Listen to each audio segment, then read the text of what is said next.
तो दोस्तों आज के वीडियो में हम देखने वाले कि क्या कहा गोल्डबर्ग ने AEW के बारे में, अंडरटेकर ने भी कमेंट किया CM पंक के बारे में और बहुत कुछ है। तो दोस्तों मेरा नाम है शुभम और आप देख रहे हैं खबर WWE की। तो चलिए शुरू करते हैं।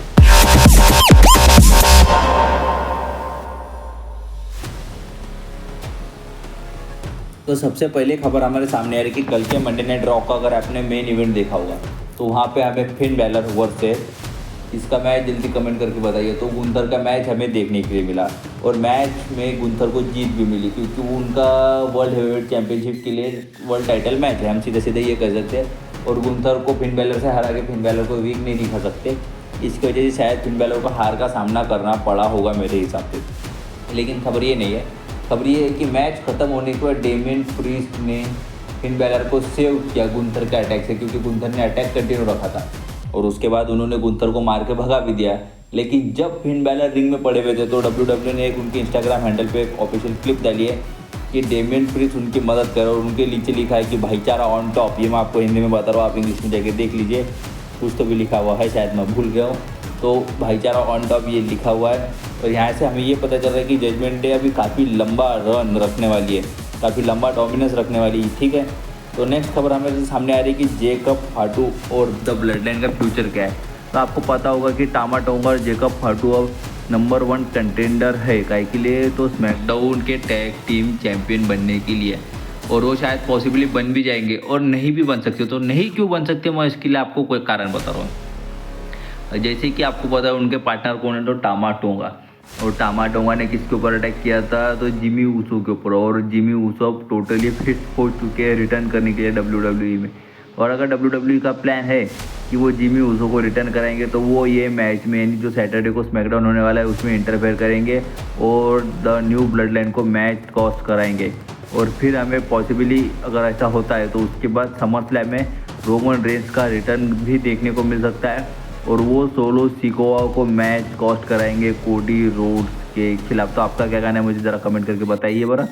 तो ठीक है, हमारी नेक्स्ट खबर सामने आ रही है कि कल वायर्ड 6 ने चैट गेबल और क्रीड्स ब्रदर के ऊपर अटैक किया। उन्होंने सबसे पहले रिंग में एंट्री मारी, नहीं रिंग के बाहर एंट्री की और अपना मास्क, अपना फेस रिवील किया।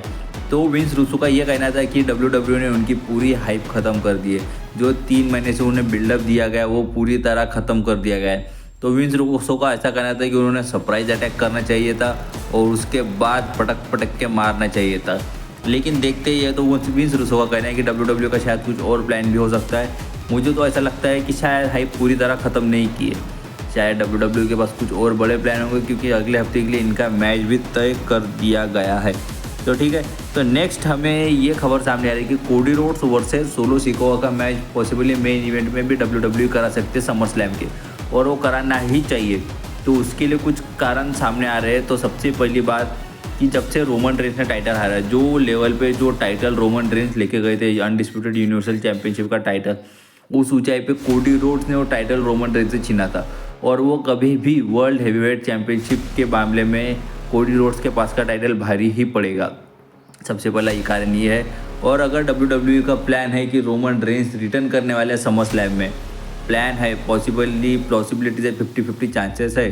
अगर रोमन रेंस रिटर्न करते तो मेन इवेंट से अच्छी जगह रोमन रेंस को रिटर्न कराने के लिए और दूसरी तीसरी कोई नहीं होगी।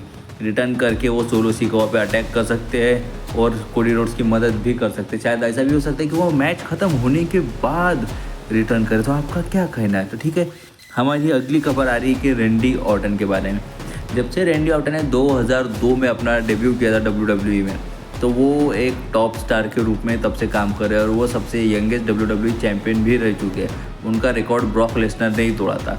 तो वो पॉसिबली मेन इवेंट में ही उन्होंने रेसलिंग किया हमेशा से। उनका करियर काफ़ी ज़्यादा लंबा हो चुका है WWE में, और अभी एक उनके बारे में उन्होंने अपने नाम पे एक नया वर्ल्ड रिकॉर्ड किया, गिनीज रिकॉर्ड किया, कि वो दुनिया के पहले ऐसे सुपरस्टार या ऐसे रेसलर है जिसने 2400 यानी 2400 मैच लड़ने का रिकॉर्ड रैंडी ऑर्टन ने अपने नाम किया है WWE में। क्यों? यानी वो लगभग 24 साल से WWE के साथ लॉयल है। कई सुपरस्टार आए गए, लेकिन रैंडी ऑर्टन हमेशा से WWE के साथ ही टिके हुए हैं और WWE ने उन्हें हमेशा उस तरह की ट्रीटमेंट भी दी है लेकिन मुझे ऐसा लगता है कि शायद वो रैंडी ऑर्टन ही होने चाहिए जो रिक फेयर का रिकॉर्ड तोड़ेंगे 17 टाइम वर्ल्ड चैंपियन बनने के लिए।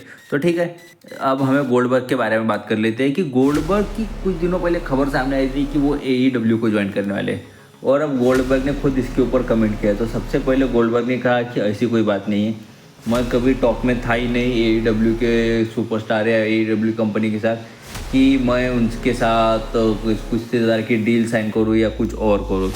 तो उसके बाद गोल्डबर्ग ने ऐसा भी कहा कि अगर WWE से एक बार, यानी WWE ने मुझे 2022 के वापस मैच के लिए बुलाया नहीं, मेरा मैच आखिरी बार रोमन रेंस के खिलाफ ही था, उसके बारे में हम आगे बात करेंगे। तो मैं AEW में जाने वाला था क्योंकि स्टिंग के साथ मुझे एक मैच चाहिए था, लेकिन स्टिंग भी अपना रिटायरमेंट टूर पे ही थे, तो मैं उनकी स्टिंग की स्पॉटलाइट नहीं छीनना चाहता था मैं, यानी गोल्डबर्ग ने ऐसा कहा। इसकी वजह से मैं AEW में भी नहीं गया, और मुझे पॉसिबली WWE एक retirement match, final retirement match भी दे सकती है, मुझे ऐसा लगता है, गोल्डबर्ग ने कहा। तो ठीक है, अब हमारी अगली खबर सामने आ रही है कि अंडरटेकर ने क्या कहा CM पंक के रिटर्न के बारे में, और CM पंक ने जो कुछ किया है। तो सबसे पहले अंडरटेकर ने ये कहा कि CM पंक का रिटर्न देख के काफ़ी अच्छा लगा, और WWE में एक बार वापस आ चुके, और जब वो WWE में नहीं थे तो लगभग 2014 से उन्होंने प्रैक्टिस चालू कर दी थी UFC की। उन्हें UFC में जाना, तो उन्होंने UFC में मैच भी लड़ा और काफ़ी बुरी तरह मार खा के हारे, वो अलग बात है। ऐसा ये मैं कर रहा हूँ, अंडरटेकर नहीं करे, वो एक अलग बात है। तो और जो सुपरस्टार है, जो फाइटर से CM पंक हारे, वो बाद में ड्रग टेस्ट में भी फेल हो गया। इसकी वजह से कुछ महीनों बाद CM पंक को वो मैच का विजेता घोषित कर दिया गया था। इसके ऊपर अंडरटेकर ने कहा कि CM पंक काफ़ी हिम्मत वाला बंदा है, कि रेसलिंग में बड़ा नाम होने के बावजूद वो UFC में गया, वहाँ पे हरा मार खाया। मैं इसके लिए CM पंक की रिस्पेक्ट करता हूँ। तो ठीक है, हमारी नेक्स्ट खबर सामने आ रही है कि अगर रोमन रेंस समरस्लैम में रिटर्न करेंगे तो वो पॉसिबली अकेले रिटर्न नहीं कर सकते। तो क्यों? उनके साथ कुछ बंदे होंगे, क्योंकि द न्यू ब्लड लाइन के बाद भी 4 मेंबर है, सोलो सिकोवा, टामा टोंगा, टोंगा लायो और जेकब फाडो। अगर रोमन रेंस अकेले रिटर्न करेंगे तो काफ़ी बुरी तरह पीट दिए जाएंगे। तो इसकी वजह से रोमन रेंस किन सुपरस्टार्स के साथ रिटर्न कर सकते हैं? तो सबसे पहले नाम सामने आ रहा है जेकब फाटू के भाई कौन, तो जिला फाटू। दूसरा सुपरस्टार का नाम सामने आ रहा है जे ऊसो। तीसरा सुपरस्टार जिमी ऊसो, और चौथा कोई सुपरस्टार नहीं, the wise man Paul Heyman. Paul Heyman return कर सकते हैं रोमन रेंस के साथ। अगर हम जिला फाटू को छोड़ दें तो रोमन रेंस के साथ जिमी ऊसो और जे ऊसो तो पॉसिबली रिटर्न कर ही सकते हैं। उनके साथ और एक सुपरस्टार हो सकता है, वो हो सकते हैं सैमी ज़ेन, क्योंकि रॉ के एपिसोड में सैमी ज़ेन को सेव करने के लिए बार बार जे ऊसो सामने आ रहे हैं। तो ठीक है, अब हमारी नेक्स्ट और फाइनल अपडेट सामने आ रही है कि गोल्डबर्ग ने क्या कहा उनके और रोमन रेंस के मैच के बारे में। जैसे मैंने आपको कहा था कि 2022 में रोमन रेंस और गोल्डबर्ग का मैच हुआ था, ये मैच में गोल्डबर्ग हारे थे, और उसके बाद से वो WWE में नहीं है। तो ये मैच सऊदी अरेबिया में एलिमिनेशन चेंबर पेपर व्यू में हुआ था। तो गोल्डबर्ग ने कहा इससे एक हफ्ता पहले ही मुझे कोविड हुआ था, इसकी वजह से मैं पूरी तरह 100% नहीं था। तो WWE ने ऐसे वक्त में ही मुझे ये मैच लड़ने के लिए बुलाया, और मेरा कॉन्ट्रैक्ट ऐसा था कि मुझे साल में 2 मैचेस तो लड़ने ही थे। इसकी वजह से मैं WWE को मना भी नहीं कर पाया, और ये मेरे करियर का सबसे ज़्यादा हॉरिफाइंग मैचेस में से एक, ऐसा गोल्डबर्ग ने कहा।